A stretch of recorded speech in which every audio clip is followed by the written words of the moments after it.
ॐ अज्ञानतिमिरान्धस्य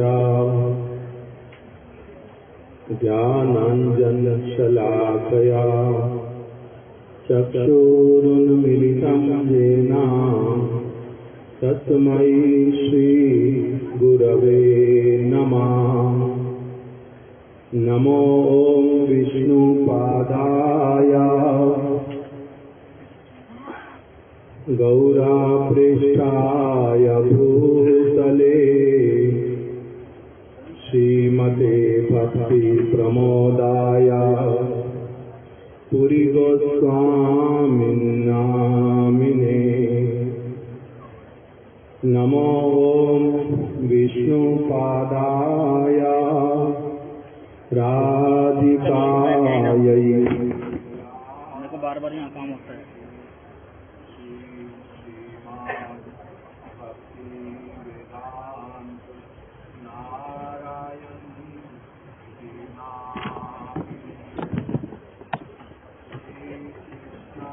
लीला सचने सुरक्षम् औदार्ये माधुर्ये गुणैश्च युक्तं वरं वरेण्यं पुरुषं महान्तं नारायणं स्वां शिरसा नमामि। नमो विष्णुपादाय गुरुदेवायै प्रियात्मने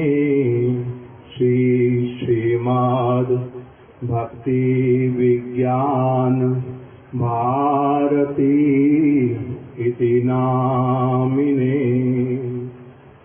नमो विष्णुपादाय कृष्णा पृष्ठाय भूतले श्रीमद् भक्ति वेदांत स्वामिनिति नामिने।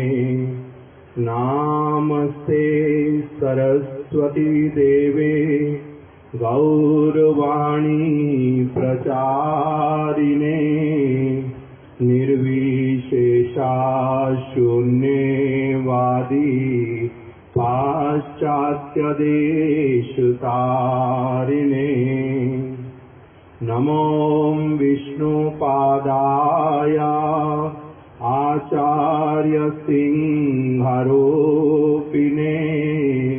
श्रीमद् भक्ति प्रज्ञान केशवाइति नामिने। वाञ्छाकल्पतरुभ्यश्च कृपा सिन्धुभ्यैव च पतितानां पावनेभ्यो वैष्णवेभ्यो नमो नमः।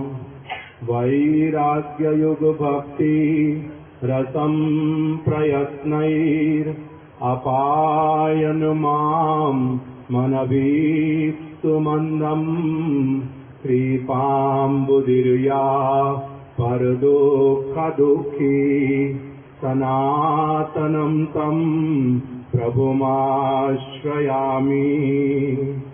नारायणं नमस्कृत्य नरं चैव नरोत्तमं देवीं सरस्वतीं व्यासं ततो जयमुदीरये। नष्टप्रायेषु अभद्रेषु नित्यं भागवत सेवया भगवती उत्तमा श्लोके भक्तिर्भवति नैष्टिकी। श्रीकृष्ण चैतन्य प्रभु नित्यानंद श्री अद्वैत गदाधर शिवासादि गौर भक्त वृंद। हरे कृष्णा कृष्णा कृष्णा हरे हरे हरे राम राम राम हरे हरे।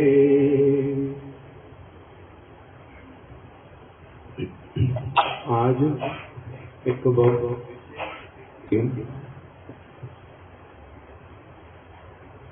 श्री गुरु पूर्णिमा, श्री व्यास देव जी का शुभ आविर्भाव तिथि,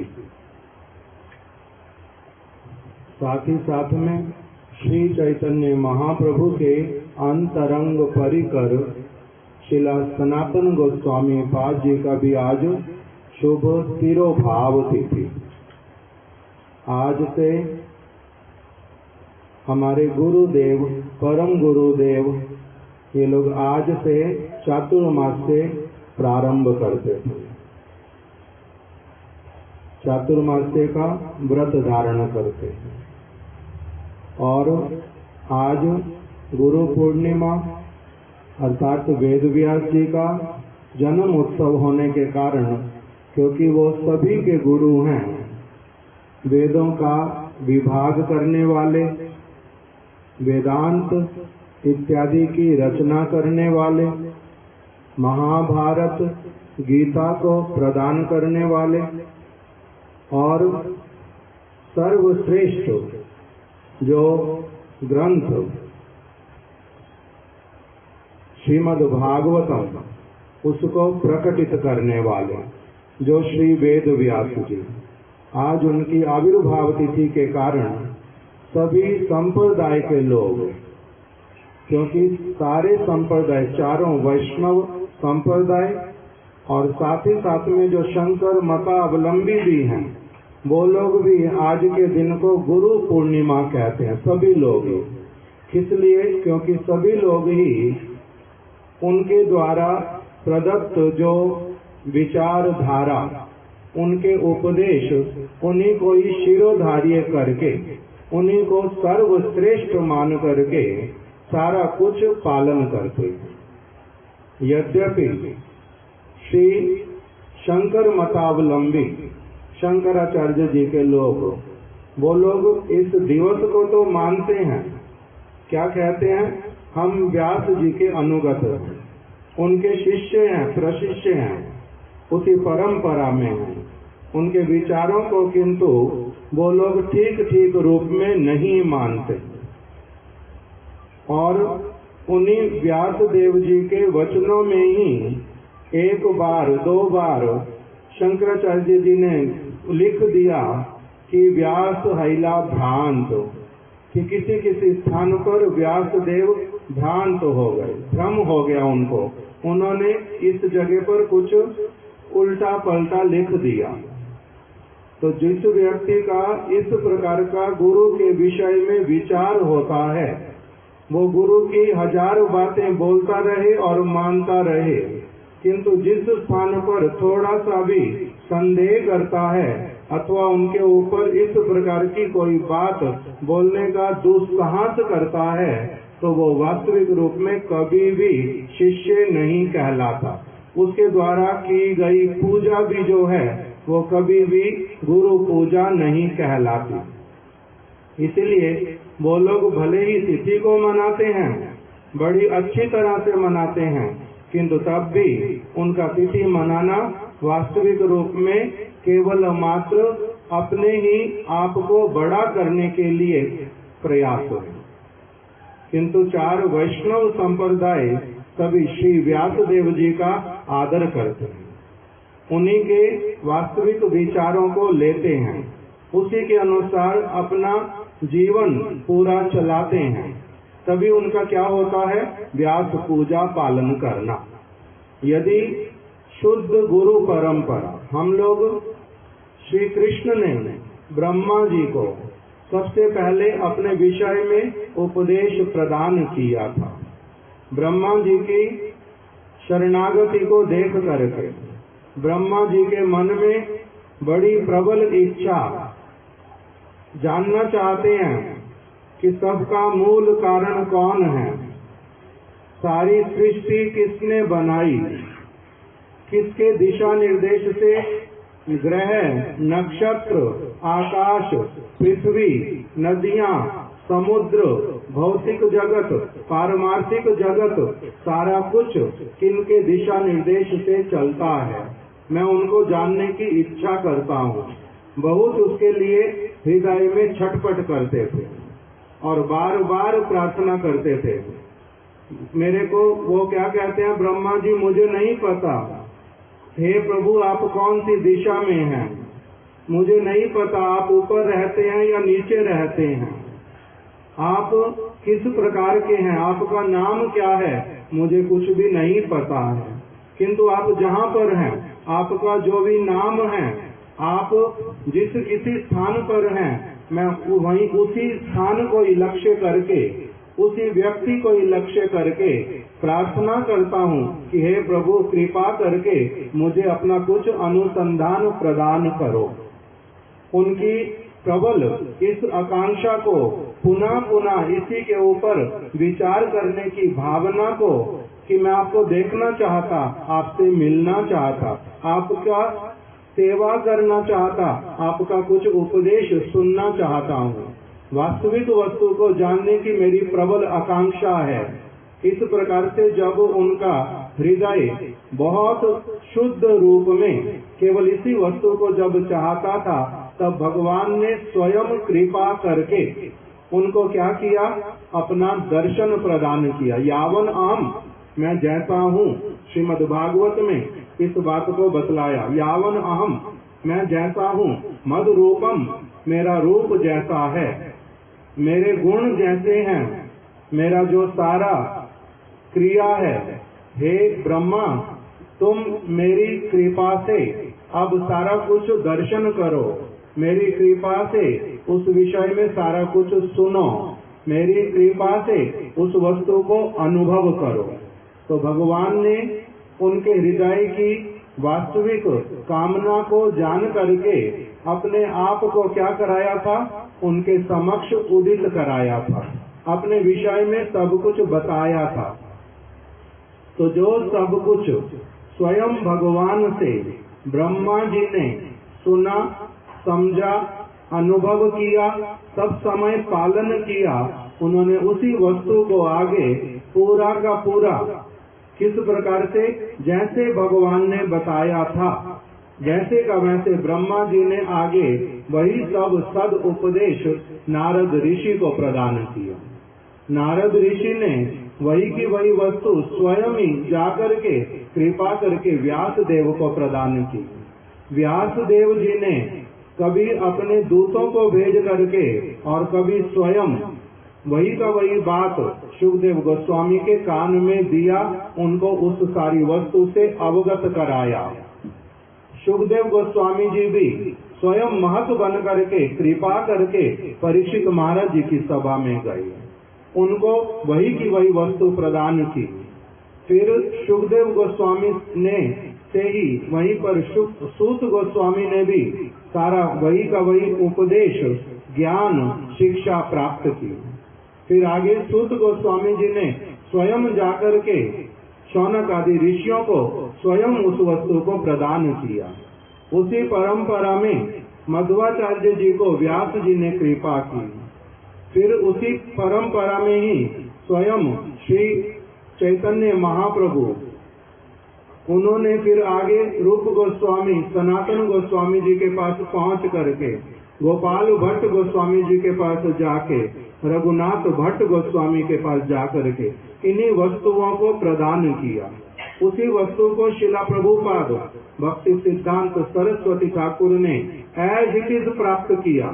जैसे गंगा की धारा गंगोत्री से चल करके, उससे भी पहले से चल करके चलते चलते चलते चलते कहाँ पर पहुँच जाती है, गंगा सागर। ऊपर से लेकर के नीचे तक का एक भी उसके बूंद का परस्पर में विच्छेद नहीं होता। सारी की सारी बूंदें, सारा का सारा जल ऊपर से लेकर के नीचे तक संपूर्ण रूप में कैसा रहता है, एक दूसरे के साथ में संपर्क युक्त। इसी को क्या कहते हैं, गुरु परंपरा। एवं परंपरा प्राप्तम, कृष्ण ने ब्रह्मा जी को उपदेश किया, कृष्ण ने उद्धव जी को उपदेश किया, कृष्ण ने अर्जुन को उपदेश किया। विष्णु प्रभु आगे आ जाओ, आगे आ जाओ। तो इस प्रकार से जो ये गुरु परंपरा की धारा शिला प्रभुपाद जी ने महाप्रभु के आदेश से सर्वत्र जाकर के बहुत सारे लोगों को वही विशुद्ध भक्ति की धारा जो स्वयं चैतन्य महाप्रभु रूप गोस्वामी जी ने इस जगत में दी, उसका विस्तार किया, उसका विस्तार किया। उसके बाद में उनके शिष्यों ने, प्रशिष्यों ने, हमारे गुरु महाराज जी शिला भक्ति प्रमोद पुरी गोस्वामी महाराज, हमारे परम गुरुदेव शिला भक्ति प्रज्ञान केशव गोस्वामी महाराज, शिला भक्ति दयित माधव गोस्वामी महाराज, शिला भक्ति वेदांत स्वामी महाराज, इन सब लोगों ने शिला प्रभुपाद जी के विचारों को बड़ी अच्छी तरह से ग्रहण करके सब स्थानों पर देश विदेश में प्रदान किया। उन्हीं को ही हमारे गुरुदेव शिला भक्ति वेदांत नारायण गोस्वामी महाराज जी ने पूर्ण रूप में वैसे का वैसे धारण किया। और हमारे महाराज जी शिला भक्ति विज्ञान भारती गोस्वामी महाराज। तो इसलिए ये जो विचारधारा कहाँ से चली आ रही है? श्री कृष्ण। इसलिए उनके लिए क्या आता है? वंदे कृष्ण जगत गुरु। फिर बीच में चैतन्य महाप्रभु के लिए क्या आता है? जगत गुरु गौर महाप्रभु। गुरु परंपरा के कीर्तन में ईश्वर पुरी के धन्य होरी लेन श्री चैतन्य जगत गुरु गौर महाप्रभु।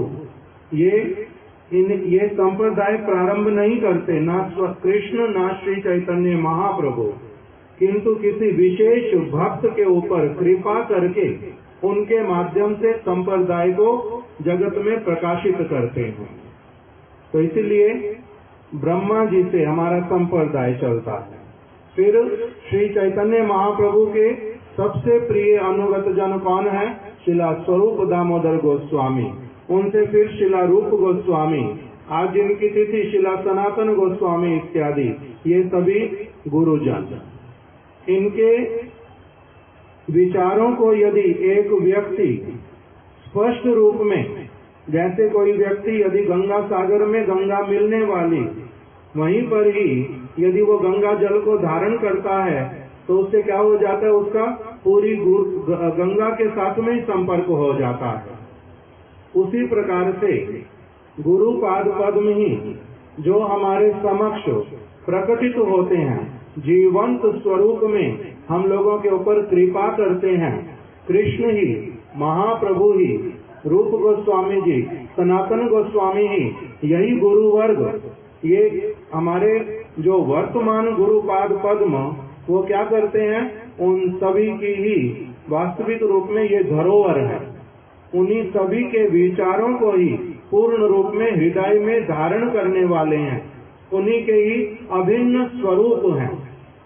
उन्हीं में ही ब्रह्मा जी, उन्हीं में ही नारद जी, उन्हीं में ही व्यास जी, उन्हीं में ही चैतन्य महाप्रभु, उन्हीं में ही सनातन गोस्वामी, रूप गोस्वामी, उन्हीं में ही शिला प्रभुपाद, ये उन सबके ही पूर्ण रूप में स्वरूप को धारण करके इस जगत में उनकी वाणी के अनुरूप अपना सारा जीवन यापन करते हैं और उन्हीं के ही उपदेशों को आगे सभी लोगों में वितरण करते हैं।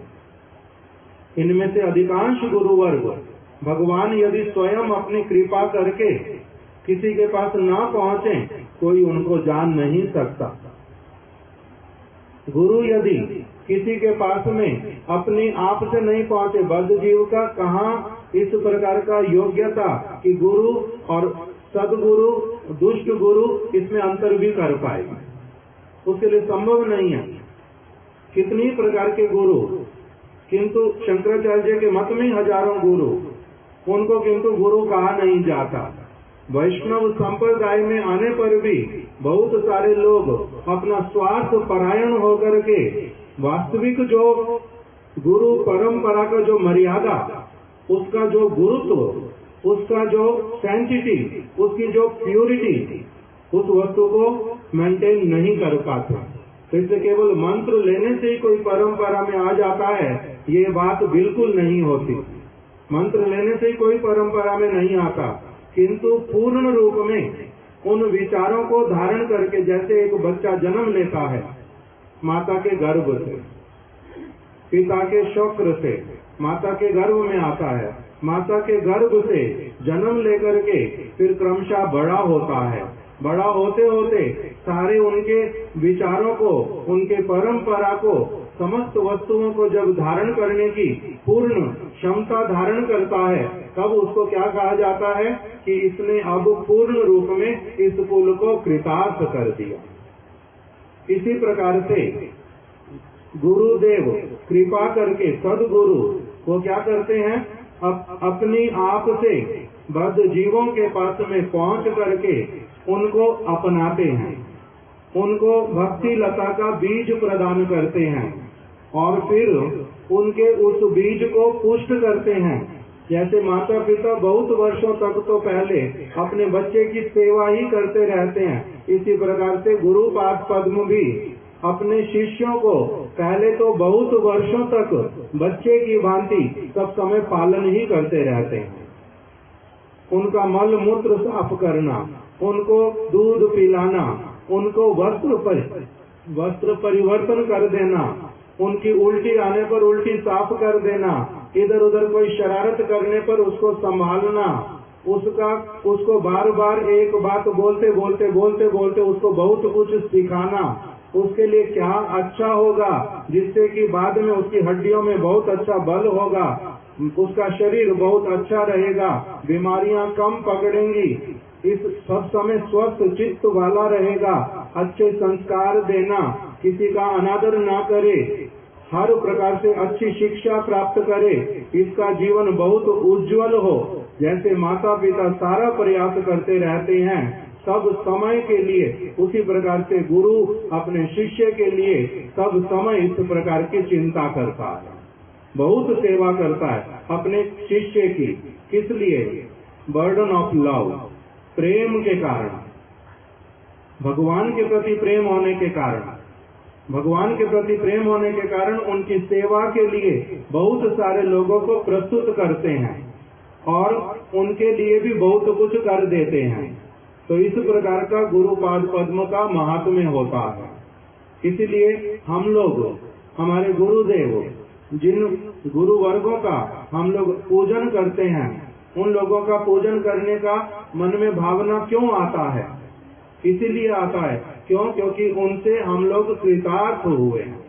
जो एक जीवन बिल्कुल भौतिक जगत की ओर, सिगरेट पीना, शराब पीना, स्त्रियों को सब समय बुरी दृष्टि से देखना, केवल धन को जिस किसी तरह से अर्जित करने की कामना और ना जाने क्या क्या, जिन वस्तुओं को प्राप्त करने के लिए जीवन केवल एक पता नहीं कौन सी दिशा में जा रहा था, उस दिशा को पूरी तरह से बदल करके जिन्होंने क्या कर दिया, बहुत प्रयास करते हैं कि सब तरह से इनका जो जीवन है सब प्रकार की दुष्ट क्रियाओं से निकल करके, जो अमंगलकारी क्रियाएं, व्यक्ति का जीवन नष्ट करने वाली क्रियाएं, उनसे निकाल करके किस तरफ ले जाने के लिए उन्होंने बहुत चेष्टा किया, अच्छी तरफ चले।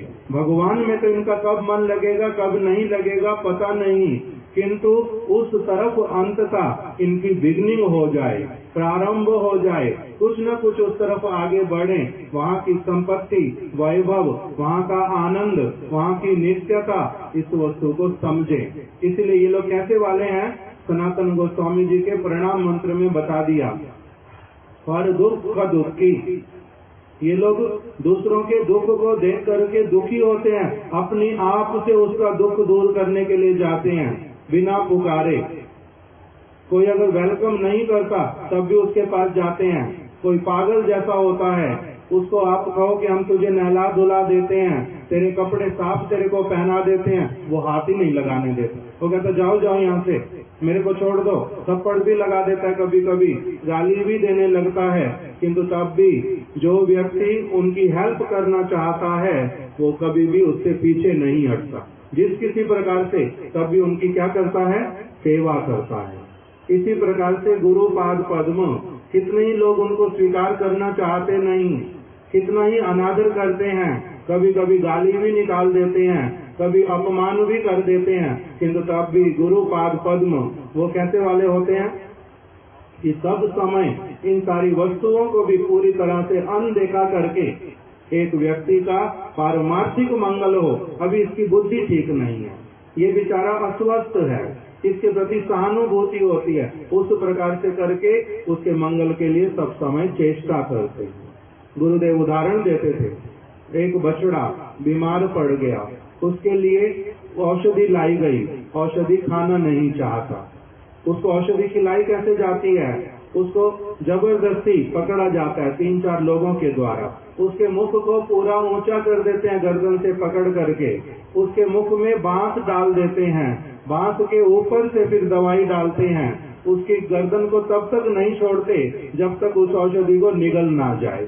उसके लिए अच्छी, किंतु वही पीता ही नहीं है। उसके लिए कितना परिश्रम करना पड़ता कि जिससे वही स्वस्थ हो जाए। यही सारी क्रियाएं गुरु पाद पद्म करते हैं। इसलिए उनको भगवान का, उन्हीं को ही विष्णु का, ब्रह्मा का, शिव का, उन्हीं को ही समस्त देवताओं का, उन्हीं को ही समस्त माताओं का, उन्हीं को ही समस्त पिताओं का वास्तविक स्वरूप कहा जाता है।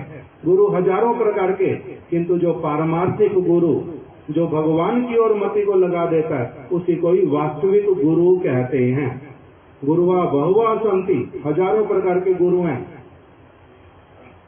सेक्स की भी एजुकेशन देते हैं, व्यक्ति को अधिक से अधिक अपना जीवन कैसे नष्ट करना है उसकी भी शिक्षा देने वाले गुरु हैं। व्यक्ति को आग में जलाने वाले गुरु हैं, लोगों को धोखा कैसे देना है ये सिखाने वाले भी गुरु हैं, अपने चरित्र को कैसे भ्रष्ट करना है वैसे भी गुरु हैं, किंतु इनको गुरु नहीं कहते। वशीकरण करना सिखाएंगे, मंत्र करना सिखाएंगे, ना जाने क्या क्या। कोई कोई आता है, आपको हाथ देखना आता, उसको भी गुरु कहते हैं। गुरुजी हाथ देखना आता। कोई कोई आता है, गुरुजी मेरे ना एक लड़के से प्यार करती थी, वो लड़का मुझे छोड़ के चला गया, कोई मंत्र बताओ तो उसको वशीकरण करके ले आए। तो मैंने कहा हमारे पास तो कुछ आता नहीं। तो फिर क्या कहती है वो लड़की मेरे को कि फिर तुमने सीखा क्या आज तक इतने सालों से? तो मैंने कहा मैंने सीखा ही नहीं कुछ भी। तो फिर वो मेरे को कहती है फिर तुम क्या करते हो? राम राम जपना, पराया माल अपना, बस अपना आराम से जीवन चले, खाने पीने के लिए मिले, बस माला पकड़ के घूमते रहते हो। अगर यही सहायता तो हमारी नहीं कर सकता तो फिर तुमने सीखा क्या? तो इस प्रकार का लोगों का विचार है, पूर्ण रूप में अंधकार ना। वो लोग जो कहते हैं उसको बताया, जिनकी सेवा करते हैं उनका सारा कुछ किसका होता है? भगवान साधारण जगत में एक व्यक्ति का अगर कोई सेवा करता है ना, सज्जन अगर व्यक्ति हो, अपनी सेवा करने वाले नौकर को भी सब प्रकार की सुविधा देता है, सब प्रकार की केयर करता है सज्जन व्यक्ति, अपने नौकर तक की भी। तब फिर अगर कोई उनकी प्यार से सेवा करे, सज्जन व्यक्ति क्या नहीं करता उसके लिए? भगवान कौन है? सज्जनों के भी सज्जन। उनका अगर कोई सेवा करे, उनके लिए वो अपने आप तक को उसका दास बना देते हैं। इस प्रकार के उनके गुणों के बारे में बताया गया। बात किंतु बदल गई। तो इसलिए जो गुरु हैं वो सारे गुरु नहीं हैं। गुरुआ बहुआ संति, ऐसे हजारों गुरु हैं, ना जाने किस किस चीज के। गुरुआ बहुआ संति, शिष्य वित्तापहार का, जो शिष्यों के वित्त का हरण करते हैं, पैसे का हरण करते हैं, उसकी एनर्जी का हरण करते हैं। ऐसे ऐसे भी गुरु हैं जो अपने शिष्य के साथ में कदर्य कार्य करते हैं, दुष्ट कार्य करते हैं। किंतु हजारों ऐसे मूर्ख लोग, वही सब उनके साथ में सेक्सुअल हरासमेंट, फाइनेंशियल हरासमेंट होने पर भी फिर भी उनकी पूजा करते हैं। इतना निम्न स्थिति है लोगों के चित्त की। किंतु ये सारे गुरु कभी गुरु नहीं कहलाते। गुरु है श्री चैतन्य महाप्रभु। स्त्री का सन्यासी वेश लेने पर स्त्री का नाम तक भी सुनते नहीं हैं, कभी उनके साथ में वार्तालाप नहीं करते। उनके आश्रित जन वार्तालाप करते हैं, सदुपदेश प्रदान करते हैं सभी को, किंतु किसी के साथ में इस प्रकार का। हमारे महाराज जी कितनी आयु थी? 91 एज हो गई जिस समय, उस समय भी कोई एक माता जी, कितनी बारी देखा अलग अलग समय में, माता जी अपनी बच्ची को लाती है, महाराज जी 2 साल की बच्ची है, इसके सिर पर हाथ रख दो, इसको आशीर्वाद दे दो अपना हाथ रख करके। महाराज जी कहते हैं माता जी हम लोग सन्यासी, हमारे को माता लोगों को हाथ लगाना निषेध है, दूर से ही आशीर्वाद देता हूँ, पास में नहीं लाना, हाथ लगाने की आवश्यकता नहीं है।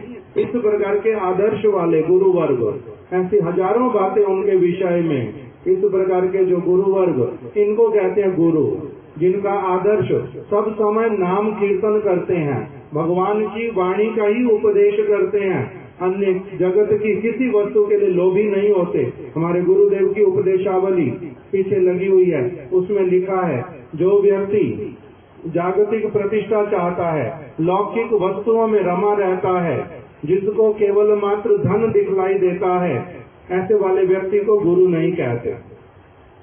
ये भोगी हैं, ये गुरु के रूप में उल्टा कलंक हैं। हमारे श्री प्रभुपाद जी बोलते थे कि ये धर्म जगत के गुंडे हैं,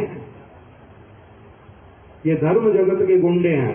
जिस प्रकार से सब वस्तुओं में आजकल मिलावट आती है, इस प्रकार से इन धर्म के नाम पर गुरुओं में भी हजारों प्रकार के भ्रष्टाचार हैं।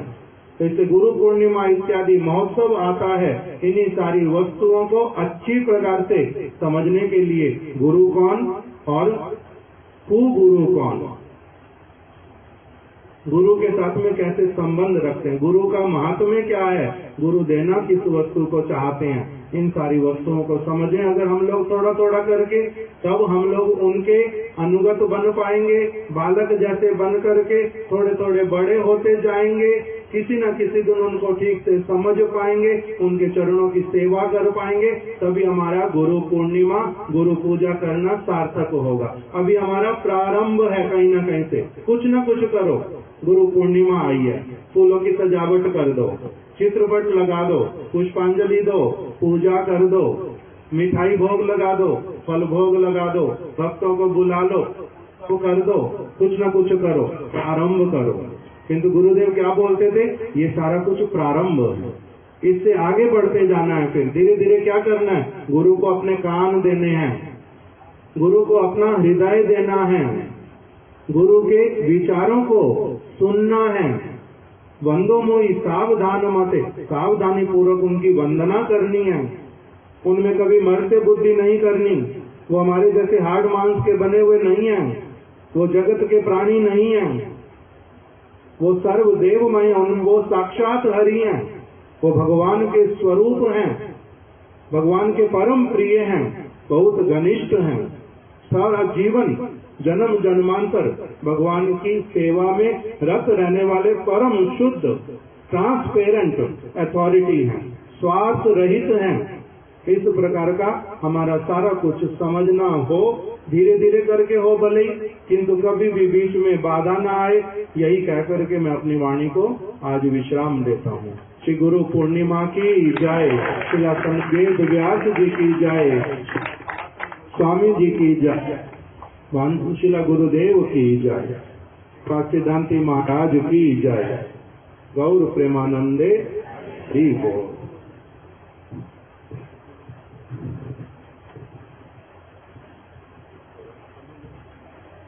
ज्ञानतिमिरन्धस्य ज्ञानञ्जनशलाकया चक्षुरुन्मिलितं येन तस्मै श्रीगुरुवे नमः।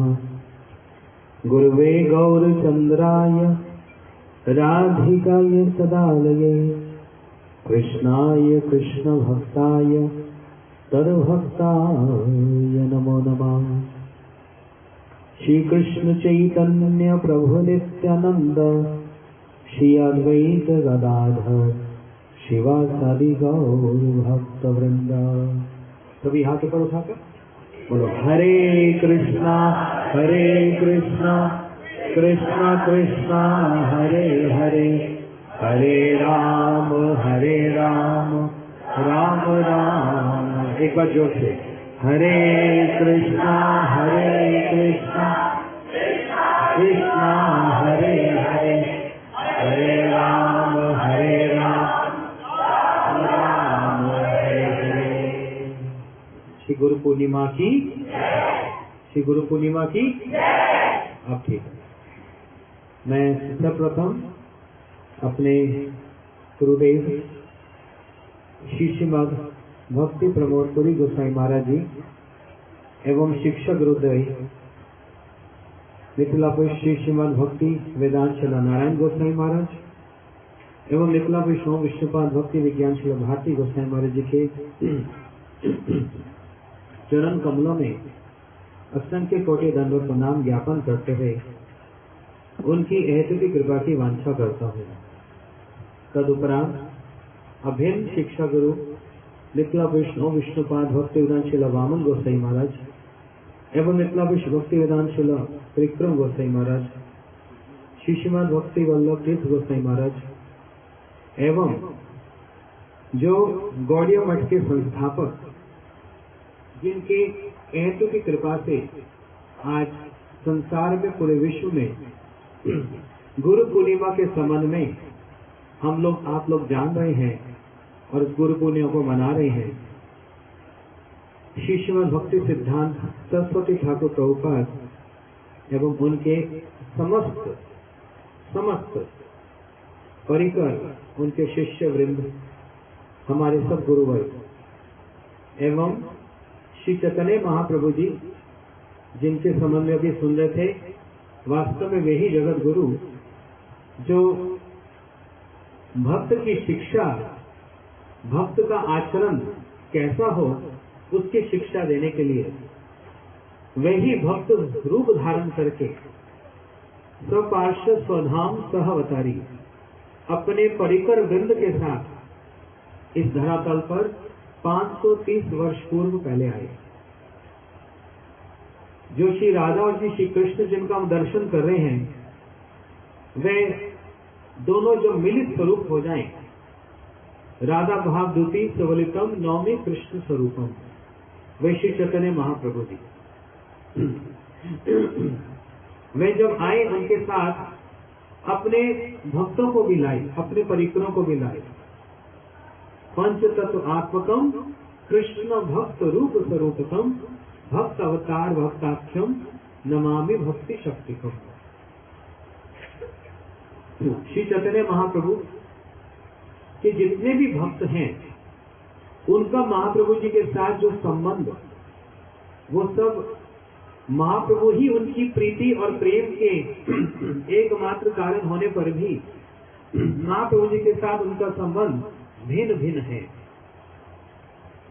मैं इस बात को अनेक बार कहता हूं और कभी कभी इसका चिंतन मंथन करता हूं कि महाप्रभु के समस्त भक्तों में एक पलड़े पर एक और महाप्रभु जी के समस्त भक्तों को रखा जाए, परिकरों को रखा जाए, और दूसरी ओर उन्हीं के ही परिकर परंतु हमारे जो 6 गोस्वामी हुए उनका वैशिष्ट्य रखा जाए, तो कहीं सूक्ष्म विचार से वह 6 गोस्वामी का जो परिकर वो कुछ वैशिष्ट्य को प्रदर्शित करता है, कुछ उसकी विशेषता है।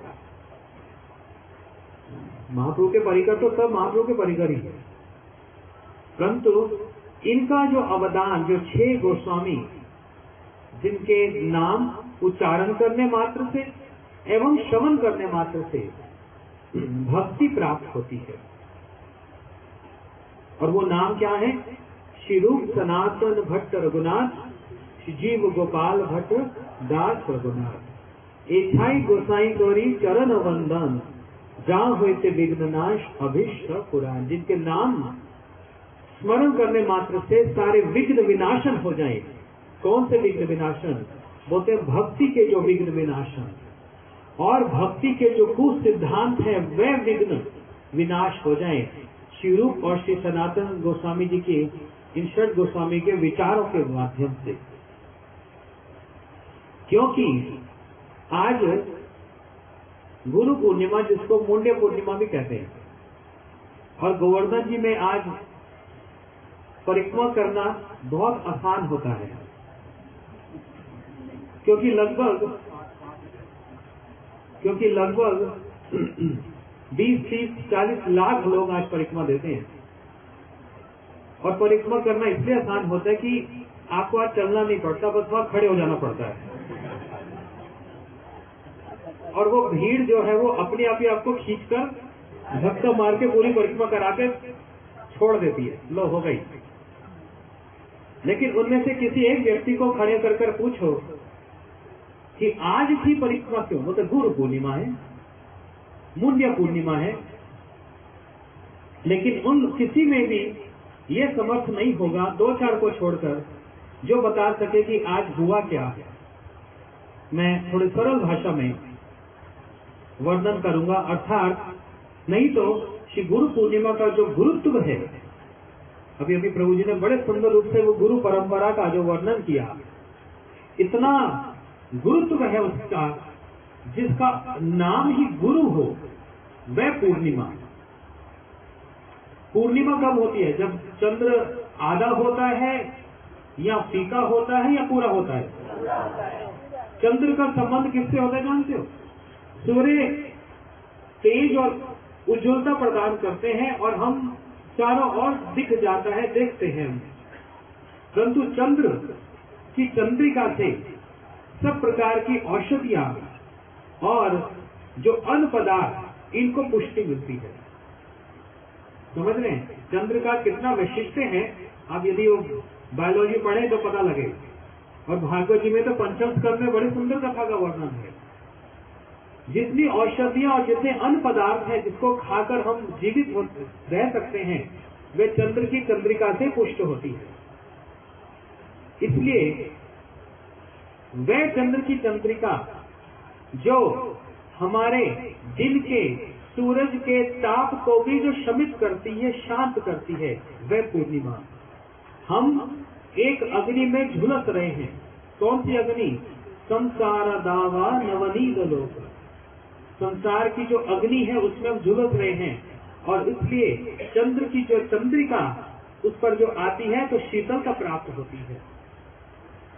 और ये भी बतलाया, निताई पद कमला कोटि चंद्र सुशीतला। नित्यानंद प्रभु के जो चरण कमल वे कोटि चंद्र के समान सुशीतल हैं, क्योंकि उसी से ही पुष्टि होती है। किसकी? गुरु पूजा की पुष्टि होती है।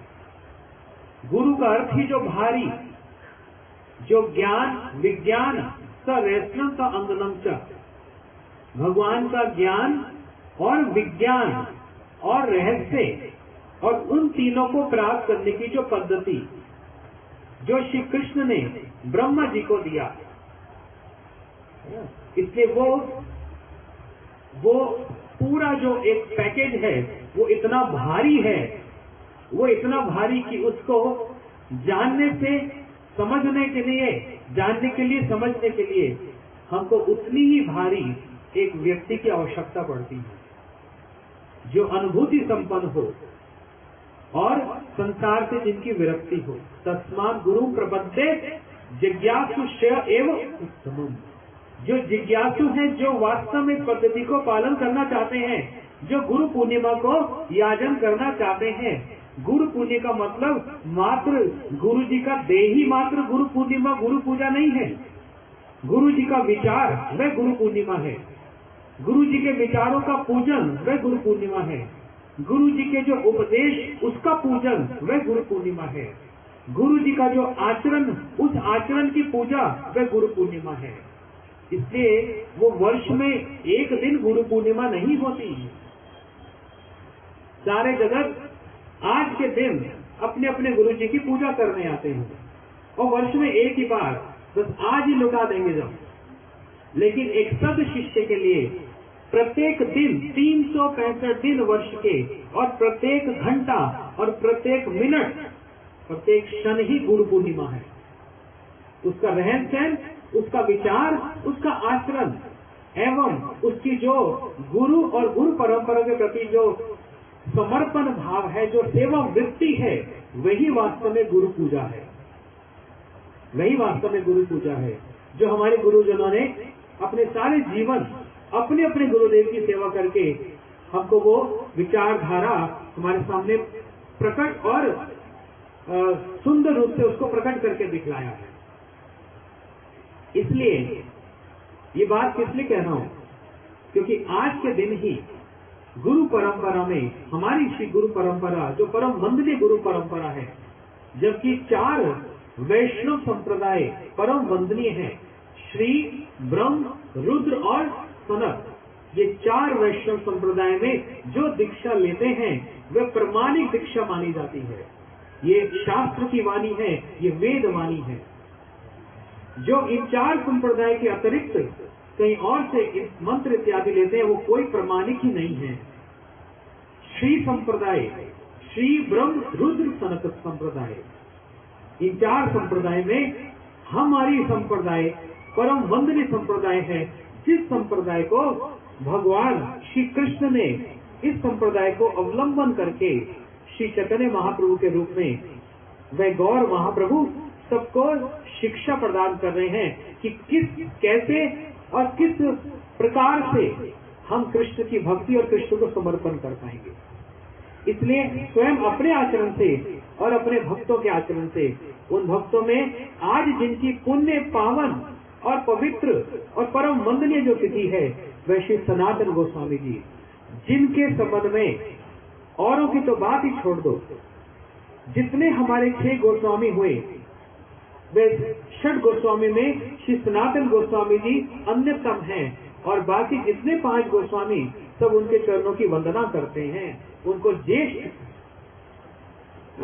ज्येष्ठ और सर्वश्रेष्ठ रूप में मानते हैं। वह सनातन गोस्वामी जी, उनको श्री चैतन्य महाप्रभु जी ने बड़े गर्व से अपनी ही देह कहा है, हे सनातन, ये आपकी देह नहीं, ये मेरी देह है, ये मेरी संपत्ति है। कृष्ण कृपा प्रभु, कुछ भक्त लोग जा रहे हैं, आप उनको प्रसाद देते जाना। अभी कोई नहीं जाएगा, दरवाजे बंद कर दो। अच्छा ठीक है, प्रसाद क्या? सनातन गोस्वामी जी, जिनको श्री चैतन्य महाप्रभु जी ने बड़े गर्व से ये कहा, ये मेरी संपत्ति है, ये मेरी देह है, हे सनातन, मेरी संपत्ति को और मेरी देह को नष्ट करने का तुम्हारा कोई अधिकार नहीं, महाप्रभु जी ने स्वयं कहा। इसलिए महाप्रभु जी ने इन 6 गोस्वामी वृंद को 4 आदेश प्रदान किए। उन 4 आदेशों में एक आदेश क्या हुआ? वृंदावन में, ब्रज में जाओ और समस्त लुप्त तीर्थों का उद्धार करो। दूसरा, शिव विग्रह स्थापन करो। तीसरा, वैष्णव सदाचार के संबंध में लेखन करो। और चौथा क्या?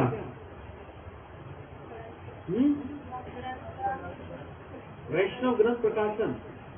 ये 4 उपदेश प्रदान किए। इन 4 उपदेश को, आदेश को धारण करके ये सब ब्रज में आए। महाप्रभु जी जो श्री जगन्नाथपुरी धाम में विराजमान हैं, और श्री चैतन्य महाप्रभु अपने समस्त भक्तों के साथ नाना प्रकार की लीला विलास में वहाँ पर आनंद का पूर्ण रूप से आस्वादन कर रहे हैं। गंभीरा में, गुंडीचा मंदिर में, जगन्नाथ जी की रथ यात्रा में, नरेंद्र सरोवर में स्नान करते समय, परंतु ये 6 गोस्वामी वृंद ये महाप्रभु के आदेश को सर्वोपरि मानकर ब्रज में आए। महाप्रभु जी का सानिध्य को छोड़कर भी, जो महाप्रभु जी उनके प्राणों से भी प्यारे हैं, जिनके सानिध्य को प्राप्त करने के लिए कहां से और कैसे कैसे तरीकों से ये वन के मार्ग से श्री जगन्नाथपुरी नीलाचल में पहुंचे, परंतु आज महाप्रभु के आदेश को ही सर्वोपरि मानकर महाप्रभु के जो सानिध्य है, वह पर्सनल सानिध्य को छोड़कर इतना बड़ा त्याग तो कोई नहीं हो सकता। तत्वा तूर्णम अशेष मंडलपति शैनीम सदा तुच्चवाद भूतवा दीन गणेश कौ करुणया कोपीन कंठाशितो गोपी भाव रसाम रसाव लहरी कल्लो लोमग्न मुहुर वंदे रूप सनातनो भटजुगो श्री जीव गोपाल को। किसी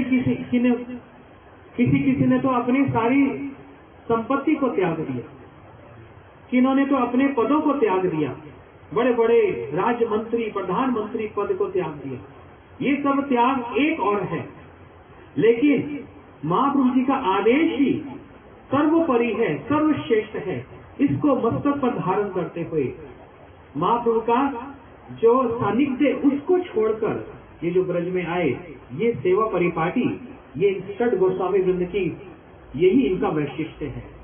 और उनमें सबसे अन्यतम श्री सनातन गोस्वामी जी, जो प्रत्येक दिन श्री गोवर्धन जी की परिक्रमा करते थे।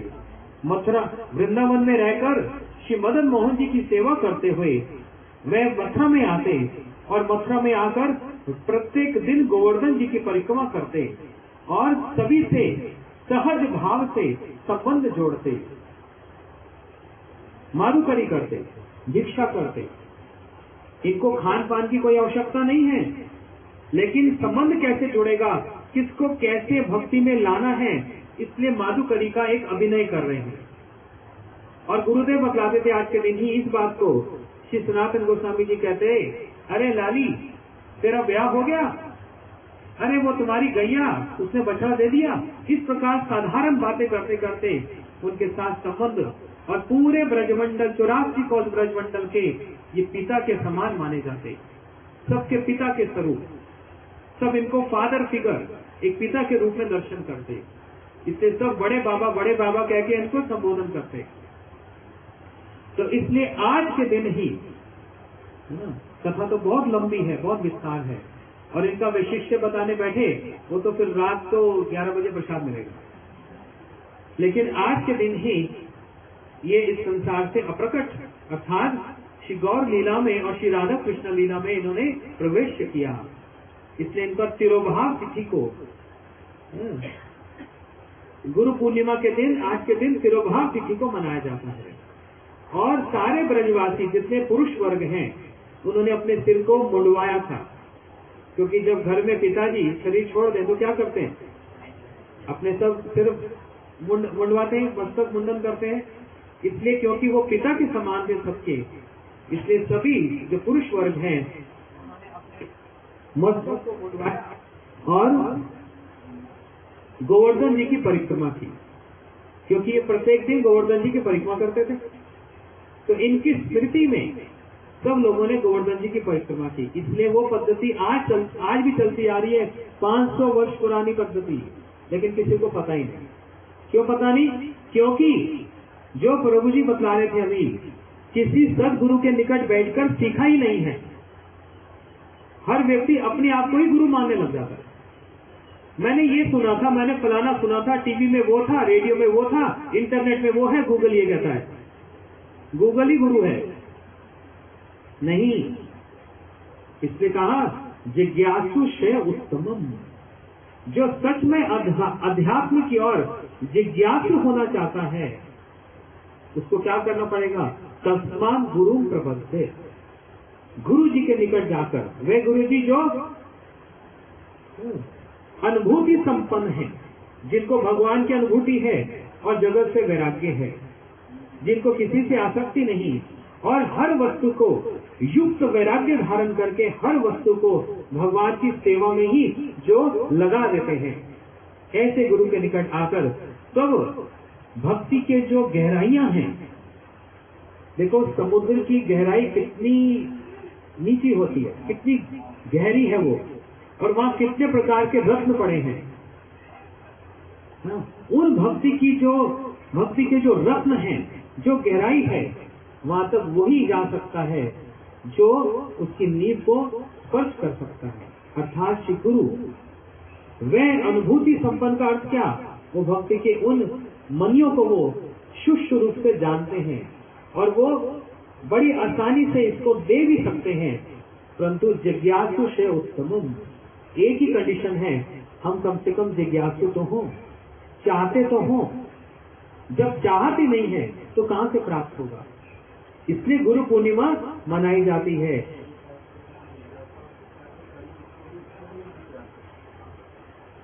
गुरु जी हमको उसके लिए भी तैयार करते हैं। किसके लिए? कैसे जिज्ञासा करनी चाहिए, कैसे जिज्ञासा करनी चाहिए। श्री कृष्ण हमारे आदि गुरु हैं।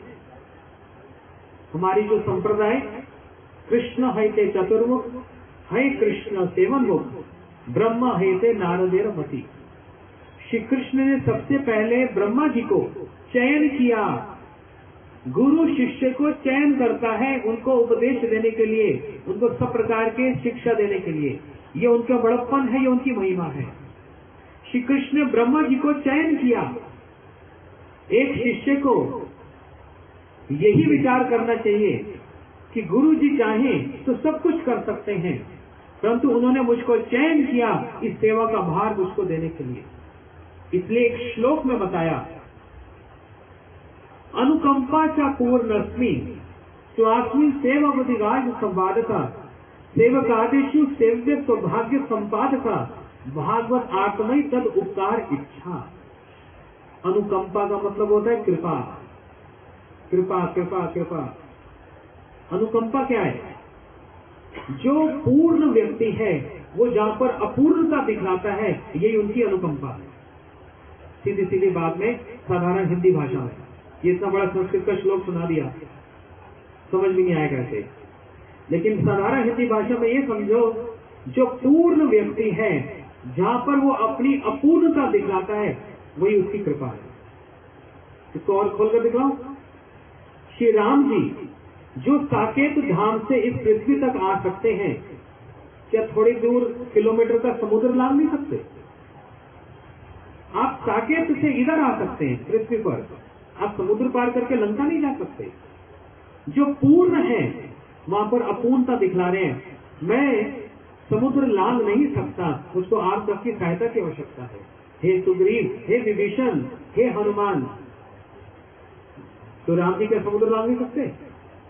जब हनुमान जी लांघ सकते हैं तो जो पूर्ण है वो अपूर्णता दिखला रहे हैं, मैं नहीं कर सकता। किस लिए कह रहे हैं? अपने सेवकों को सेवा का सौभाग्य प्रदान करना, फिर अपनी ही शक्ति उनके अंदर संचारित करके उनसे सेवा लेना। और ऐसे करने से होगा क्या? सेवकों के आनंद का वर्धन करना, उनके आनंद को बढ़ाना और उनके आनंद को देखकर फिर स्वयं आनंदित होना। ये इतनी बड़ी जो प्रोसीजर है, जो पद्धति है, ये है अनुकंपा। श्री गुरु भी ऐसे होते हैं। ब्रह्मांड तारिते शक्ति धरे जने जने, सारे ब्रह्मांड को तारने की शक्ति रखते हैं एक गुरु। लेकिन फिर क्या कहते हैं? नहीं, आप नहीं होते तो मेरे ग्रंथ कौन प्रकाशन करता, और तुम लोग नहीं होते तो इतने मंदिर कैसे बनते? आप लोगों ने धन दिया, आप लोगों ने ये दिया, आप लोगों ने मन दिया, आप लोगों ने शरीर दिया। वो अकेले ही पूर्ण हैं और सब कुछ कर सकते हैं, लेकिन अपूर्णता का अभिनय करते हैं। यदि वो अपूर्णता नहीं दिखलाएं, हम जैसों की तो छुट्टी हो जाए, सेवा ही ना मिले। और जब सेवा नहीं मिले तो हमारी उन्नति कैसे होगी? समझ रहे हैं? तो अपूर्णता जो दिखला रहे हैं ना, अभाव जो दिखला रहे हैं, हमारी उन्नति के कारण। उनके इस अभिनय को मिनिमाइज नहीं करना, बल्कि उनकी अभिनय को गुरुत्व देकर उनके चरणों में बस समर्पण कर देना। यही गुरु की गुरुत्व है। इसलिए श्री कृष्ण ने ब्रह्मा जी को चयन किया और उनको ज्ञानम परम गुह्यम में यद विज्ञान समन्वितम, ब्रह्मा जी को ज्ञान दिया, मैं कौन हूं, ये भी विज्ञान दिया, मेरी माया कैसी है। और रहस्य क्या? बड़ा विस्तार है कि जैसे ये शरीर पंच भौतिक है ना, पृथ्वी जल वायु इत्यादि, जैसे ये शरीर 5 भूतों से बना है, लेकिन उन 5 भौतिक उनकी अपनी भी अवस्थिति है, स्थिति है। ऐसे ही भगवान कहते हैं, मैं परमात्मा के रूप में तो सबके हृदय में रहता हूँ, लेकिन मैं जो श्री कृष्ण है वो अपने भक्तों के और गुरु के ही हृदय में रहता हूँ, सबके हृदय में नहीं रहता। परमात्मा के रूप में तो सबके हृदय में हूँ, लेकिन परमात्मा क्या करते हैं? कोई लीला तो करते नहीं, वो तो साक्षी हैं और तो कुछ नहीं करते। लेकिन भक्ति का जो प्रयोजन वो यही है, उन श्री कृष्ण को प्रेम से अपने हृदय में स्थापित करना, ये है रहस्य। लेकिन इन तीनों को प्राप्त करने की वही श्री कृष्ण ने ब्रह्मा जी को, अर्थात गुरु अपने शिष्य को ही, भगवान अपने ब्रह्मा जी को, शिष्य को ये पद्धति बतला रहे हैं। ये तीनों वस्तु कैसे प्राप्त होगी? एतान एवं जिज्ञासा तत्व जिज्ञासु आत्मनम अन्वे व्यतिकारे न यस्यात् सर्वत्र सर्वदा। जो जिज्ञासु है, जो सच में जानना चाहता है और समर्पित करके गुरुजी प्रभु ने जैसे बताया वो जिज्ञासा करनी भी सिखा देता है, उनको भक्ति की प्राप्ति होती है। कहां से? गुरु चरणों से भक्ति की प्राप्ति होगी। गुरु चरणों की मतलब गुरु चरणों की सेवा से भक्ति की प्राप्ति होगी, और उस भक्ति की जो सर्वत्र सर्वदा, जो सब जगह है। इन्हीं ब्रह्मा जी से आगे फिर व्यास जी तक, ये नारद जी से फिर व्यास जी तक, ये गुरु परंपरा, ये ज्ञान, ये अनुभूति की बातें आई। व्यास जी आज उनका भी आविर्भाव तिथि है, वेद व्यास जी। तो वेद व्यास जी की आविर्भाव तिथि का मतलब क्या? समस्त गुरु परंपरा की आविर्भाव तिथि। क्यों?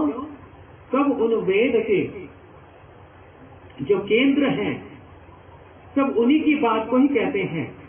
जैसे नदी में एक पत्थर डालो तो क्या होती है? तरंगे होती हैं, रिपल्स बनते हैं।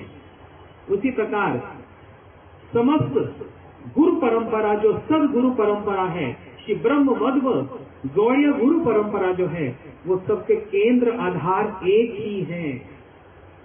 जबकि उनका कथन, जबकि उनका उपदेश भले ही दिखने में भिन्न प्रकार का लग रहा हो, परंतु सबका उद्देश्य एक ही मात्र है। वो क्या है? श्री राधा कृष्ण की प्रेममयी सेवा प्राप्ति ही जीवन का चरम लक्ष्य है। आराध्य भगवान ब्रजेश कन्या तद्धाम वृंदावनम, यही हमारा प्रयोजन है। और सारी गुरु परंपरा इसी को ही, इसी की शिक्षा देती है। नारद जी को अपने गुरुजी ब्रह्मा जी से है तो पुत्र, लेकिन ब्रह्मा जी से जो ज्ञान, ब्रह्मा जी से ज्ञान उनको प्राप्त हुआ, वही नारद जी ज्ञान आगे श्री वेद व्यास जी को दे रहे हैं। कैसे दे रहे हैं? शासन करके, शासन करके। वेद व्यास जी सरस्वती नदी के तट पर बैठे खिन्न मन होकर, मन प्रसन्न नहीं है। वे वेद व्यास जी जिन्होंने एक वेद को 4 भाग में विभक्त किया, जिन्होंने 18 पुराणों की और उप पुराणों की रचना की, जिन्होंने उपनिषदों की रचना की, महाभारत जैसे ग्रंथ की रचना की और ब्रह्म सूत्र की रचना की, इतना लिखने पर आपको संतुष्टि नहीं? बैठे हैं सरस्वती नदी के तट पर, और वहां पर बीना बजावत, हरि गुण गावत और प्रेम प्रसावत। श्री नारद जी जब आए, श्री वेद व्यास जी खड़े होकर अपने गुरु नारद जी का स्वागत कर रहे हैं, और नारद जी ने तब देखते ही पहचान लिया कुछ गड़बड़ है। हे व्यास जी, आप इतने उदासीन क्यों बैठे हैं? तो व्यास जी ने क्या कहा? शिष्य अपनी कमी कैसे जाने? आप गुरुजन हैं, आप देखकर बतलाइए कहां कमी रह गई। तब नारद जी ने कहना आरंभ किया, शिष्य से हम शादिमम कम प्रपन्नम। अर्जुन श्री कृष्ण के सखा ही नहीं, बल्कि अर्जुन कृष्ण के शिष्य भी हैं। कैसे शिष्य हैं? स्वयं अर्जुन ने कहा, शिष्य से हम शादिमम कम प्रपन्नम।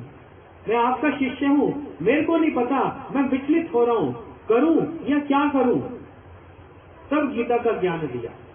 अब ज्ञान जो दिया भगवान अपने भक्त, अपने सखा अर्जुन को दे रहे हैं, लेकिन उसके अंदर, उनके अंदर शिष्य भाव भी है। और श्री कृष्ण वंदे कृष्ण जगत गुरु, वे गुरु भाव धारण करके गीता का उपदेश दे रहे हैं। जब वेद व्यास जी ने श्री गुरु जी को, श्री नारद जी को समर्पित होकर ये कहा कि अपनी कमी स्वयं पता नहीं लगती, तब नारद जी ने कहना आरंभ किया कि भवतो नीतम प्रायम यशो भागवतम लयम ये नवश्य न तुष्ट मन्यतम दर्शनम खिलम। आपने भागवत धर्म को निरूपण नहीं किया, आपने तो गलत काम कर दिया। अब हम सोचेंगे गलत काम वैसा कौन सा कर दिया? बोलते पहले से ही जीवों की प्रवृत्ति है कर्म मार्ग में जाने की, और आपने पुराण आदि की रचना करके कि ये करने से स्वर्ग प्राप्त होगा, ये करने से वो प्राप्त होगा, उनको और प्रोत्साहन प्रदान कर दिया। ये शासन प्राप्त करने की, शासन प्रदान करने की जो पद्धति, ये प्रेममय पद्धति है। हमारे गुरुजन तो शासन को प्रार्थना करते हैं हमको प्राप्त हो। अनुगत नरोत्तम में कोई भी शासन है। श्री नरोत्तम ठाकुर जी शासन की प्रार्थना करते हैं। हेनो की हईबे मोर प्रिया नर्म सखीनन अनुगत नरोत्तम में कोई भी शासन। कब श्री राधा जी की जो प्रिय नर्म सखी हैं वे मुझको शासन करेंगी। श्री अद्वैताचार्य प्रभु महाप्रभु जी से शासन स्वीकार करने के लिए यातनाएं कर रहे हैं, प्रार्थना कर रहे हैं। तो इसलिए श्री नारद जी व्यास जी को वहां पर उपदेश प्रदान कर रहे हैं। यही उपदेश जो नारद जी को व्यास जी को जो प्राप्त हुआ, व्यास जी को प्राप्त हुआ नारद जी की कृपा से, तब व्यास जी ने समाधि में संपूर्ण दर्शन प्राप्त किया। यही श्रीमद् भागवत है, यही भगवान की लीला है, यही व्यास पूजा है, जहां पर गुरु कृपा से, गुरु कृपा ही केवलम, जहां पर गुरु कृपा से व्यास जी ने समाधि में, ये समाधि कैसे लगी? समाधि तो पहले भी लगती थी, लेकिन अब ये जो समाधि लगी है वो भक्ति योग न मनसी सबने प्रकृत्य मले, ये प्रेम भक्ति योग समाधि लगी है। और इस समाधि में उन्होंने क्या देखा? अपश्यत पुरुषम पूर्णम, श्री कृष्ण का दर्शन किया। श्री कृष्ण का दर्शन का अर्थ है भगवान की समस्त लीलाओं का दर्शन किया। और माया तत्पदाश्रम, माया को अपने पीछे देखा, भगवान के पीछे देखा। और कैसे ये सारे जीव उस माया में कवलित हैं ये भी देखा। और ये भी देखा कि कैसे अनर्थ वशम साक्षम भक्ति योग अधोक्षजे लोक त्याग विलास चक्रम सात्व सहितम, एकमात्र भागवत जी के श्रवण और कथन के माध्यम से ही जीव ये तीन गुणों से कवलित जो माया, इससे पार होकर शुद्ध स्थिति तक पहुंच सकता है। इसलिए यस्व शुद्ध माया नाम कृष्ण परम पुरुष है। भगवान के ही गुण, भगवान की महिमा ये श्रवण करना, यही एक साधक का, यही एक जीव का सबसे श्रेष्ठ चरम लक्ष्य है। जो इसको प्राप्त कर गया वही गुरु पूर्णिमा मनाना हो गया, ये गुरु पूर्णिमा मनाना हो गया। ठीक है, कथा तो बहुत है, लेकिन आप लोग बड़े धैर्य धारण करके और पिन ड्रॉप साइलेंस से सुन रहे हैं। और मैं देख रहा हूं कि आप लोग और सुनना चाहते हो, लेकिन मैं भी और प्रभु जी भी चाहते हैं कि कथा को समापन किया। आप कुछ नहीं कहें? बात नहीं है, मैं कहना किंतु कहूंगा तो कहेगा जब मैं तेरे को रोकता तो गुस्सा क्यों करता है फिर। इसलिए अभी कथा को यही विराम देते हैं, 11 बज गए। लेकिन हम समझेंगे ये गुरु पूर्णिमा गुरु और शिष्य के निर्मल प्रेम और शुद्ध संबंध को व्यक्त करती है।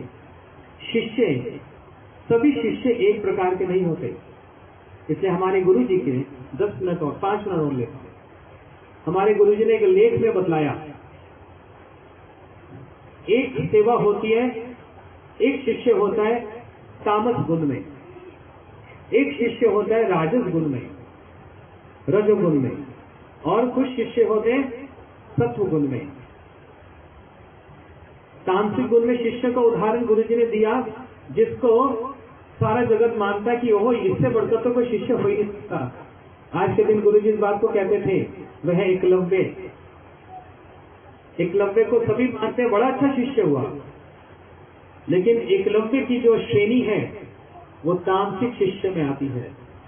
कथा सब आप जानते हैं, उसकी सार को बतला रहा हूं बस। गुरु जी का अनुगत्य स्वीकार नहीं करके और छिप कर या कहेंगे कपट करके गुरु से सारी विद्या को जो धारण करता है, वहां विद्या प्राप्त करने का जो प्रयास करता है, अनुगत्य स्वीकार नहीं किया, गुरु जी ने भी अंगीकार नहीं किया, लेकिन कपट करके छिप कर उनके ज्ञान को, उनकी विद्या को स्वीकार करने का प्रयास मात्र करने से बनना क्या चाहता है? सबसे बड़ा धनुर्धर, बस यही। वास्तविक शिक्षा नहीं ले पाता, वास्तविक शिक्षा नहीं ले पाता। किस लिए? क्योंकि अनुगत्य नहीं किया। इसीलिए वो एकलव्य केवल इतना तो सीख पाया कि मेरे को क्या करना है, किस तरह से अच्छी तरह से धनुष बाण चलाना है, किंतु किसके प्रति इसका व्यवहार करना चाहिए, किसके प्रति व्यवहार नहीं करना चाहिए, न्याय क्या होता, अन्याय क्या होता है, ये उसको कुछ भी सीखने में नहीं आया। इसलिए क्योंकि उसने अनुगत्य नहीं किया, स्वीकार गुरु ने उनको उस तरह से नहीं किया था, इसीलिए उसने जो कुछ अपनी इच्छा से सीखा वो केवल मात्र बाहरी शिक्षा होने पर भी वास्तविक रूप में उसका कहाँ उपयोग करना चाहिए उसको वो कभी भी समझ नहीं आया। दूसरा, कर्ण का उदाहरण दिया। गुरु जी से मिथ्यावाद कहकर शिक्षा धारण किया, है ना। जब आए किनके पास, परशुराम जी के पास, गुरु जी शिक्षा धारण करनी है, तो पूछा कौन से वर्ण के हो, ब्राह्मण, क्षत्रिय, वैश्य या शूद्र, कौन से वर्ण को। तो कोई कह सकता है ये पक्षपात क्यों होता है, ये बात पक्षपात की नहीं, हर एक वर्ण को उसके हिसाब से शिक्षा दी जाती है। तो उस समय कर्ण ने क्या कहा, कौन से वर्ण का हूं, मैं ब्राह्मण हूं, ब्राह्मण वर्ण का। तो लेकिन गुरु जी से कब तक छिप कर रहेंगे। एक दिन परशुराम जी यात्रा करते आए, बोलते मैं बहुत क्लांत हूं, और कर्ण के ही गोद में सिर रखकर विश्राम कर रहे। और उसी समय एक बिच्छू आया, और बिच्छू कर्ण को जो डस रहा है और उसका रक्त पी रहा है, कर्ण सहन कर रहा है, मेरे गुरु जी विश्राम कर रहे हैं और मेरे को उठना नहीं चाहिए, विश्राम में हानि होगी। उसी समय परशुराम जी जब जागे तो देखा चारों तरफ खून ही खून हो रहा है। बोलते ये क्या, और देखा, क्या देखा, ये नहीं देख रहे कि बिच्छू काट रहा है, ये नहीं देख रहे कि ये बैठा का बैठा है, सूक्ष्म विचार लेकर कि इसने मेरे को मिथ्या बात कही, ये ब्राह्मण हो ही नहीं सकता है, ब्राह्मण के अंदर इतनी सहनशीलता हो ही नहीं सकती, तुम क्षत्रिय हो। तुरंत पहचान गए, इससे झूठ बोलकर मुझसे सब विद्या धारण किया है, और मैं शाप देता हूं जिस समय तुमको इस विद्या की सबसे अत्यंत आवश्यकता होगी तुम इस विद्या को भूल बैठोगे। और भी बहुत डिटेल है कर्ण, महाभारत जी में ग्रंथ में कर्ण का भी बहुत विस्तार है। ये तो बहुत बड़े असुर हुए कर्ण पिछले इनके जो जन्म में, सहस्त्रबाहु नाम के, सहस्त्र कवच नाम के असुर हुए। तो इसलिए ये जो श्रेणी बताई गई ये तामसिक श्रेणी बताई गई। दूसरा उदाहरण लो दुर्योधन। दुर्योधन ने किसको अपना गुरु बनाया, बलराम जी को, लेकिन किसने गुरु बनाया, इनसे मैं गदा युद्ध सीखूंगा और इनसे संबंध यदि जुड़ गया तो सबसे बड़ा गदाधारी हो जाऊंगा, कोई मेरे सामने टिक नहीं पाएगा। कितना मूर्ख है, कितना मूर्ख है। उन बलराम जी की कृपा से श्री कृष्ण की भक्ति प्राप्त हो सकती थी, भगवान का सानिध्य प्राप्त हो सकता। एक बार कह तो देता, हे बलदेव जी मैं बड़ा अधम हूं, मुझ में ज्ञान भी नहीं है, मेरी प्रवृत्ति भी बड़ी दुष्ट है, आप गुरु जी हैं, हे बलदेव प्रभु आप मुझको अपने अनुज श्री कृष्ण की भक्ति प्रदान कर दो। बलदेव जी क्या नहीं दे सकते थे, क्या नहीं दे सकते थे, तुरंत कृष्ण की भक्ति प्रदान कर देते, कृष्ण को ही अर्पण कर देते। लेकिन दुर्योधन में कभी ये बुद्धि ही नहीं हुई, बस यही गदा युद्ध ही सीखना चाहता है, गदा की विद्या ही सीखना चाहता है। इसलिए वे शिष्य जो अपने गुरु जी के निकट आते हैं किस कारण से, समर्पित की भावना से नहीं, इनके निकट रहकर मेरे को कुछ प्राप्त हो जाएगा। क्या प्राप्त हो जाएगा, संसारी कोई चीज मेरे को मिल जाएगी, मेरी प्रसिद्धि हो जाएगी। तो गुरु को एक ढाल बनाकर उनसे सब कुछ लेकर वह स्वयं ही गुरु बनना चाहता है। ये तामसिक शिष्य की श्रेणियां हैं। फिर राजसिक शिष्य में बताया, भीष्म जी का उदाहरण दिया गुरु जी ने। भीष्म जी ने क्या किया, अंबिका अंबालिका इनका हरण करके ले आए, तो बहुत लंबा चौड़ा वो कथा है। लेकिन बाद में अंबिका कहने लगी अब आपको ही मुझसे विवाह करना पड़ेगा। लेकिन भीष्म जी ये तो दृढ़ संकल्प प्रतिज्ञाबद्ध हैं, मैं तो अखंड ब्रह्मचारी रहूंगा, ये भीष्म प्रतिज्ञा है। तो अंबिका ने जाकर परशुराम जी से शिकायत की, ये आपके शिष्य हैं लेकिन देखो कैसा अन्याय कर रहे हैं, ये मेरे को हरण करके लाए, इनको मुझको स्वीकार करना पड़ेगा। परशुराम जी ने भीष्म को समझाया और युद्ध की चुनौती दी। लेकिन भीष्म जी क्या कर रहे हैं, परशुराम जी के साथ युद्ध पर आरूढ़ हो गए, दोनों के बीच में युद्ध आरंभ हुआ। ये एक एंगल बतला रहा हूं, और भी उसके प्रोस्पेक्टिव है, बहुत इसके विचार हैं, लेकिन गुरुजी जिस विचार को यहां बतलाना चाह रहे हैं उस पर इंगित करो कि जो गुरु जी से भी भिड़ जाए, गुरुजी आप क्या जानते हो, मैं आपसे अधिक जानता हूं। जैसे आप ऊपर आसन पर बैठकर कथा बोलते हो, मैं भी आसन पर बैठकर बोलूंगा।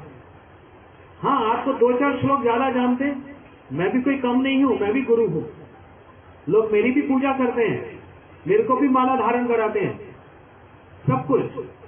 तो गुरु के साथ समानता प्राप्त करना चाहता है, लेकिन अनुभूति कुछ है नहीं, संसार से विरक्ति है नहीं, लेकिन गुरु का पद धारण करना चाहता है। ये शिक्षा देने के लिए भीष्म जी ने ये लीला की है। भीष्म जो परम वंदनीय है वो तो, लेकिन हम लोगों को ये शिक्षा प्राप्त हो, ये राजसिक शिष्य बताया। और सात्विक के संबंध में उपमन्यु इत्यादि की कथा है, लेकिन वास्तव शिष्य कौन होते, जैसे ईश्वर पुरीपाद जी, जो अपने गुरु जी के मन के भाव को समझकर उनके भावों को वर्धित करते हुए उनके शारीरिक रूप से भी सेवा और उनकी वाणी की भी सेवा और उनके विचारों की भी जो सेवा करते हैं, ऐसे श्री ईश्वर पुरीपाद जी जिन्होंने अपने गुरुदेव श्री माधवेंद्र पुरीपाद जी की जो सेवा की, और इस सेवा के देखकर जो जगत गुरु श्री चैतन्य महाप्रभु जी जो साक्षात भगवान हैं, इन्होंने ईश्वर पुरीपाद जी को अपने गुरु के रूप में वरण किया। इसलिए ये है श्रेष्ठ अन्नतम, ये है गुरु पूजा। इसलिए आज के दिन हम एक संकल्प लेना चाहिए हम लोगों को, भले वो ब्रह्मचारी हो ग्रस्त हो, ये मत सोचो कि ब्रह्मचारी और सन्यासी ही गुरु पूर्णिमा मनाएंगे और हम तो ग्रस्त हैं, हमारा तो काम धंधा बहुत कुछ है। क्या ग्रस्त होकर गुरु पूर्णिमा नहीं मनाई जा सकती? क्या ग्रस्त होकर गुरुदेव की सेवा नहीं की जा सकती? क्या ग्रस्त होकर गुरु जी के विचारों को अपने जीवन में नहीं उतारा जा सकता? इसलिए एक वर्ण और एक आश्रम के लिए नहीं, ये सब एक जैसा ही सबके लिए है।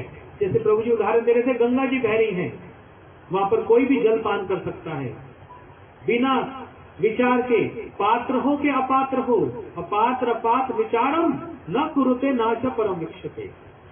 इससे सभी के लिए ही, हमारे लिए, आपके लिए, सभी के लिए ही ये गुरु पूर्णिमा हमको सिखाने के लिए साल में एक बार आती है।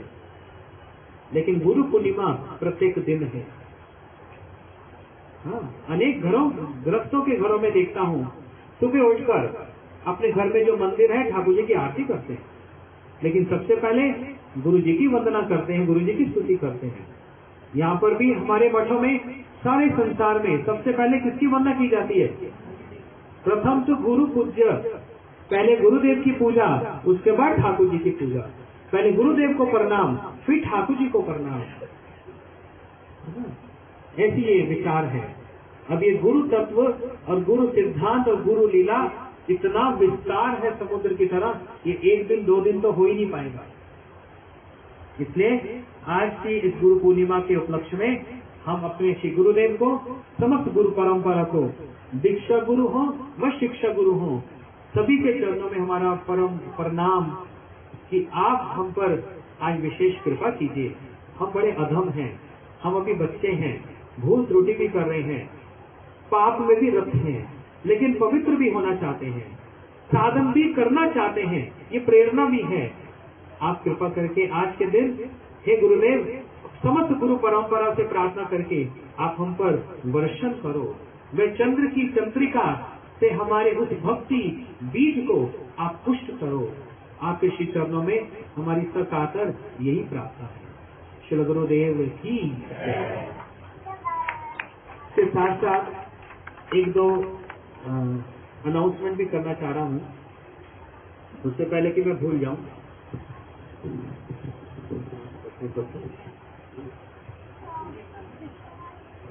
आज गुरु पूर्णिमा के उपलक्ष्य में ही हमारी श्री बबलेश वर्मा जी और मोटी माता, इनके जो ठाकुर जी हैं, मुकुंद प्रभु कहाँ पर हैं?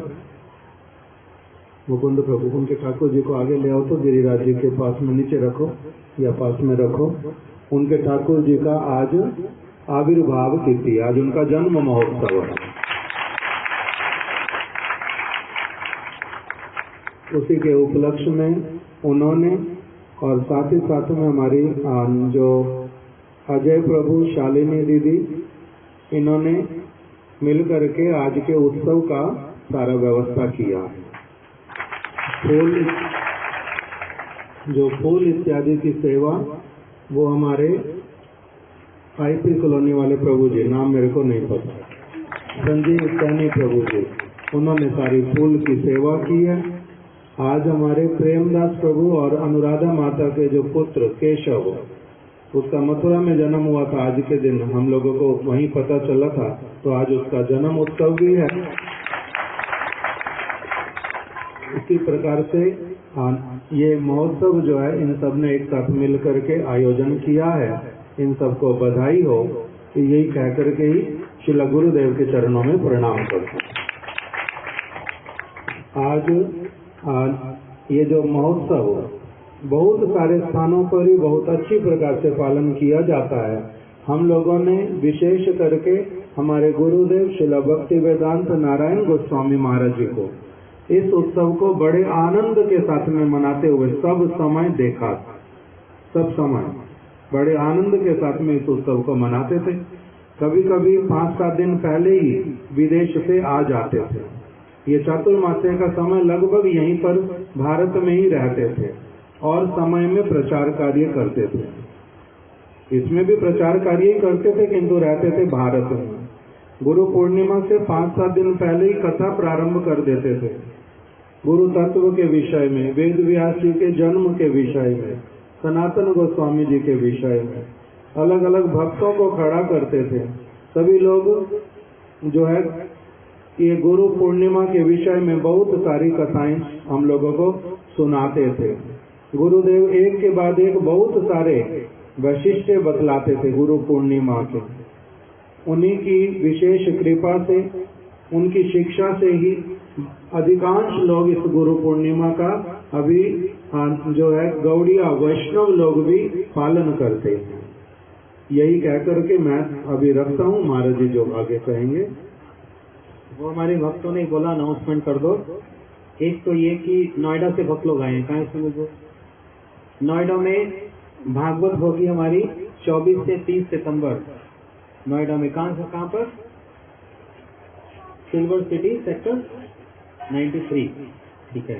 नोएडा में भागवत होगी सितंबर में, तो कह रहे थे अनाउंस कर दे। दूसरी बात, इस वर्ष हम लोग, पिछले वर्ष हम लोग गए थे बद्रीधाम। कौन कौन नहीं गया था? हाँ कौन कौन गए थे? पहले वो नहीं गया। अच्छा, और इस वर्ष हम लोग कहाँ गए थे? द्वारका गए थे। उससे पहले हम गए थे जगन्नाथपुरी। 3 धाम हो गए। अब कौन सा रह गया? हाँ, अब रामेश्वरम धाम हम जा रहे हैं अगले वर्ष।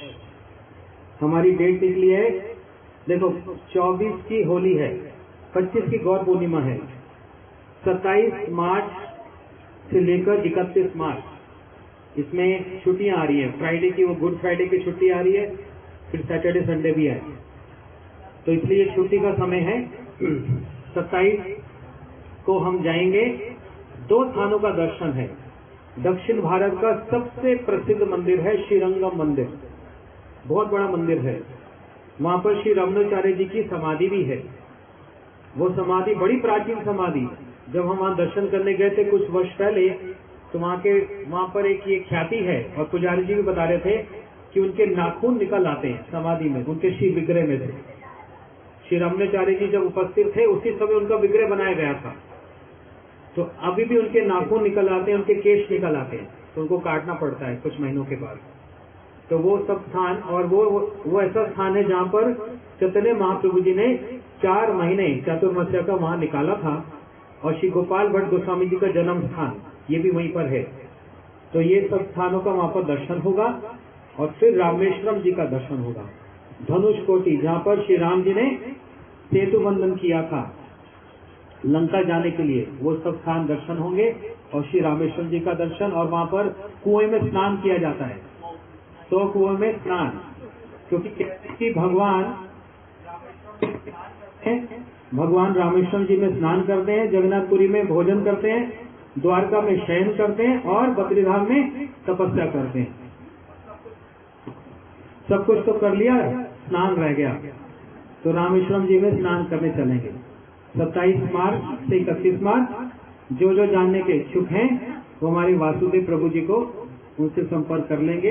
ये ग्रुप में आप मैसेज डाल देंगे, वो उनसे ये आपको बता देंगे। ये 2 बात। और कोई बात?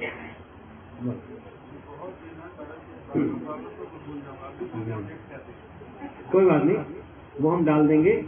तीसरी बात, उसको कहने में थोड़ा संकोच भी हो रहा है, आज गुरु पूर्णिमा तो कह ही देता हूँ।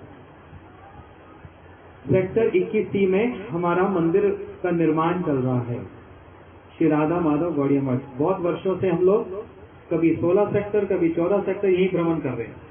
हम नहीं कर रहे, ठाकुर जी घुमा रहे हैं हमको, कभी इधर चलो कभी उधर चलो।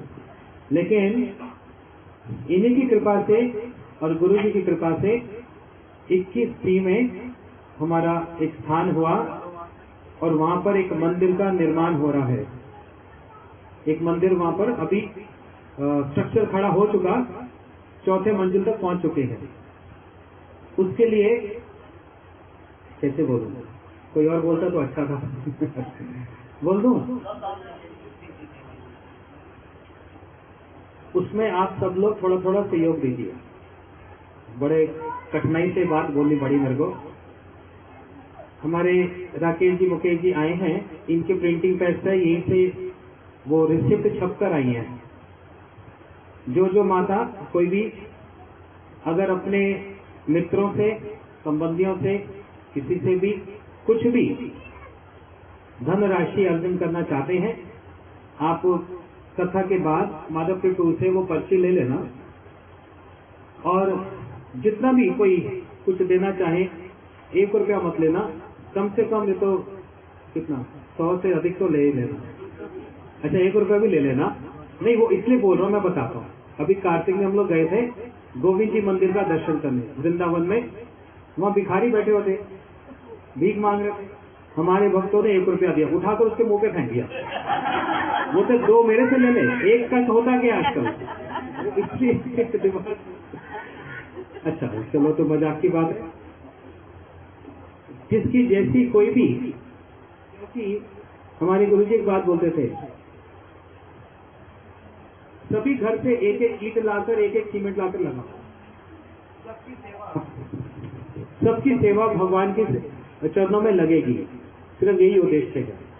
अब इसी के साथ ही एक बार किसी ने मेरे से एक प्रश्न किया था, आपको घर छोड़े कितने वर्ष हुए? मैंने कहा बहुत वर्ष हो गए। आपने सब कुछ छोड़ दिया भगवान के लिए? तो सब कुछ छोड़ दिया। तो फिर मंदिर के लिए आप हमसे क्यों मांगते हो? अपने भगवान से मांगो। वो सारे जगत को खिलाने वाला, सारे जगत को देने वाला, वही तो एक दाता राम, और भिखारी सारी दुनिया। आपने भगवान के लिए इतना कुछ किया, अपना घर छोड़ दिया, सब आसक्ति छोड़ दी, तो उन्हीं से मांगो ना, सब कुछ देंगे। अच्छा प्रश्न है ना, बहुत से लोग पूछते हैं। मैंने कहा अच्छा उत्तर चाहिए? बोलते हाँ, साथ ही साथ उत्तर दिया। मैंने कहा मान लो कल आपका जन्मदिन हो और सुबह 6 बजे आपका दरवाजा बजाऊं और कहूं मेरे को जरा 5,000 रुपए देना। क्यों? आपके लिए गिफ्ट खरीदना है, आपको वापस देना है। आपको कैसा लगेगा? आपसे ही पैसा लेकर मैं आपको गिफ्ट दूंगा, आपको अच्छा लगेगा? या फिर एक 10 रुपए का पेन भी अगर गिफ्ट लाकर पेन से आपको दूंगा, वो अच्छा लगेगा? कहते हैं आप 10 रुपए का पेन लेंगे, उसमें अच्छा लगेगा, अरे मेरा ही पैसा, मेरे को गिफ्ट, ये तो कोई संगत नहीं बैठती। मैंने कहा उसी प्रकार से हम ठाकुर जी श्री राधा माधव जी के लिए, उनकी सेवा करने के लिए, उनको एक उपहार देने के लिए हम इतना बड़ा मंदिर निर्माण करें। अपने रहने के लिए नहीं, हम रहेंगे एक सेवक की भांति, लेकिन किसको समर्पित करने के लिए। मेरे मन में एक ये इच्छा थी बहुत पुरानी, क्योंकि ये ठाकुर जी श्री राधा माधव जी, ये हमने कभी जयपुर से इधर से खरीदे नहीं, ये स्वयं चलकर मेरे पास आए थे, स्वयं। और जो हमारे पुराने भक्त हैं, हमारे वर्मा जी, महेश्वरी जी, ये जानते हैं, ये लोग सब जानते हैं कैसे श्री राधा माधव जी एक क्या बोलते हैं स्टोर रूम में पड़े हुए थे 1 साल से, ना भोग लगता था, ना वस्त्र थे, पूरे काले धूल से भरे पड़े थे गोवर्धन में। और उस समय पता नहीं, मैं कभी भी कार्तिक के महीने में कभी भी मैं ठाकुर जी के प्रकोष्ठ में नहीं जाता हूं, लेकिन सुबह आरती, मंगल आरती के बाद मैं जब मंत्र कर रहा था, अपने आप प्रेरणा हुई, पता नहीं क्या, कि अंदर जाकर ठाकुर जी के चरणों में तुलसी अर्पण करो। ये आपको सच्ची घटना बता रहा हूं, मैं कभी ऐसे मंदिर में जाता ही नहीं। जब मैं वहां गया और पुष्प अर्पण, तुलसी अर्पण करना चाहा, तो वहां पर हमारे श्री भक्तिवेदांत तीर्थ महाराज जी, वो अपने गिरिराज जी को स्नान करा रहे थे। तो मेरे को देखकर, अरे प्रभु मेरे साथ चलो, हाथ पकड़कर नीचे बेसमेंट में ले गए, जहां पर स्टोर में अंधकार ही अंधकार था, पंखा भी नहीं था, लाइट भी नहीं थी। तो उन्होंने एक वो टॉर्च जलाई और एक कपड़ा हटाया। ये राधा माधव जी वहां पर थे, बोलते ये ठाकुर जी हैं, पहले इनकी सेवा होती थी, 1 वर्ष से यहीं पड़े हैं, ना भोग लगता ना कुछ, देखकर दुख भी होता है, आप अपने फरीदाबाद मठ के लिए इनको ले जाओगे? मैंने कहा महाराज जी तुरंत ले जाऊंगा। उस समय आप विचार भी नहीं कर सकते, सारी बातें बजाना, आप विचार भी नहीं कर सकते उनका स्वरूप क्या था। उस समय एकदम काले पड़े हुए थे, बड़ा अजीब सा स्वरूप था। बिना विचार के उसी समय टैक्सी बुक की, ब्रह्मचारियों को बुलाया, गाड़ी में दोनों ठाकुर जी को विराजमान किया, और हमारा वहाँ 16 सेक्टर में मठ था, वहां पर हम ठाकुर जी को लेकर गए। हमारे जितेंद्र हंस और विशाल भी है ना, साक्षी आप लोग, पेट्रोल पंप के सामने वहां ठाकुर जी को रखा और सारी संगत को बुलाकर, भक्तों को बुलाकर हमने महाअभिषेक किया। और जैसे अभिषेक किया, ठाकुर जी का इतना सुंदर रूप निकल आया, देखते आहा इतना सुंदर रूप। और फिर उस समय कुछ अर्थ का अभाव था, मेरे पास कुछ ज्यादा पैसे वैसे नहीं होते थे, तो राधा जी के ना कान में कुंडल था, ना हाथ में कड़वा था, कुछ भी नहीं था, 2-4 जोड़ा कपड़ा ही था बस। तो एक मठ में आई और पति पत्नी आए और वो कहने लगे राधा जी तो ऐसे खाली हाथ अच्छा नहीं लगता।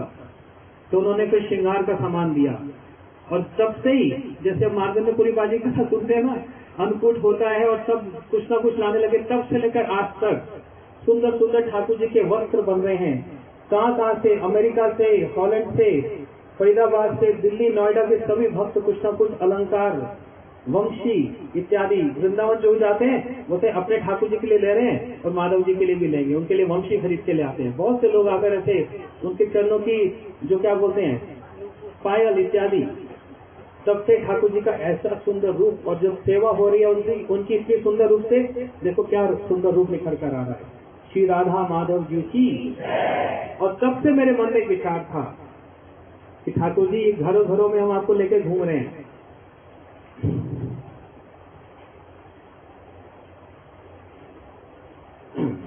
हमारी असुविधा नहीं है, अगर आपकी सेवा ठीक से नहीं हो पाती, आपको एक सुंदर स्थान मिलना चाहिए, आपको एक सुंदर स्थान मिलना चाहिए, आपके लिए एक सुंदर मंदिर होना चाहिए। उसके लिए सभी भक्तों ने बहुत प्रार्थना की, बहुत यत्न किया, और इतना सब करने के बाद भगवान की कृपा से, हमारे राकेश जी की मदद से हमको बहुत सुंदर एक स्थान मिला, बहुत ही सुंदर स्थान। उद्देश्य मात्र एक ही, हमारे ठाकुर जी एक अच्छे स्थान पर उनको विराजमान हो जाए, बस और कुछ नहीं करता। हरे कृष्णा। वांछा कल्पतरुभ्यश्च कृपा